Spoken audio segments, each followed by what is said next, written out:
स्वातंत्र्यात होता, गुलामगिरीमध्ये होता, आपल्या देशाचा स्वतःचा कायदा नव्हता. कारण स्वातंत्र्य मिळण्याच्या आधी आपल्या देशाचे राजेशाही स्वतंत्र राजे होते, त्यांचा स्वतःचा कारभार झाला. एखादा शिवाजी महाराजांसारखा लोकोत्तर राजा निर्माण होतो, जरी त्याच्यावर कंपल्सरी नव्हतं की संविधान काय आहे, कायदा काय आहे आणि त्याच्यानुसार कारभार केला पाहिजे, ही काही त्यांच्यावर जबरदस्ती नव्हती. पण तिथे ना किती लोकोत्तर होते, त्यांच्या राज्यामध्ये रयतेचे राज्य म्हणत असतात.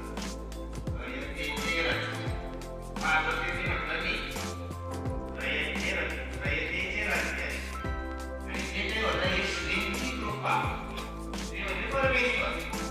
कोणी असेल तो विचारा इथे कोणी स्वातंत्र्य आंदोलन चालवताना ही महाराष्ट्र प्रेरणा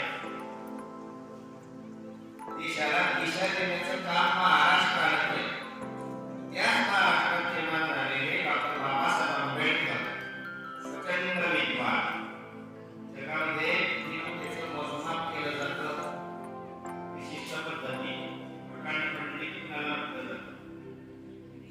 ज्या मोजक्या देवतांमध्ये पहिल्या 5 मध्ये त्या काळामध्ये नाव होतं बाबासाहेबांचं.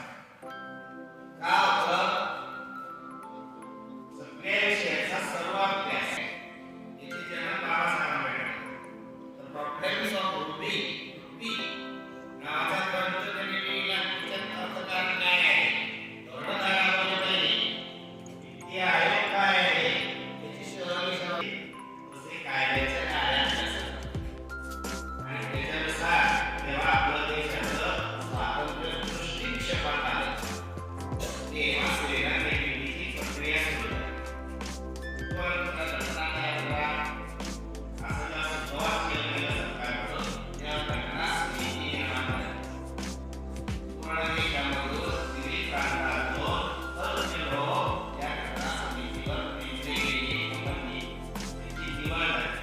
पूर्ण देशात त्याने संस्थानिकांनी त्या काळात राज्य होते की त्यांच्यावर त्या राज्याचं नियंत्रण होतं आणि ब्रिटिशांचं नियंत्रण होतं. ते जास्त पुढे आले.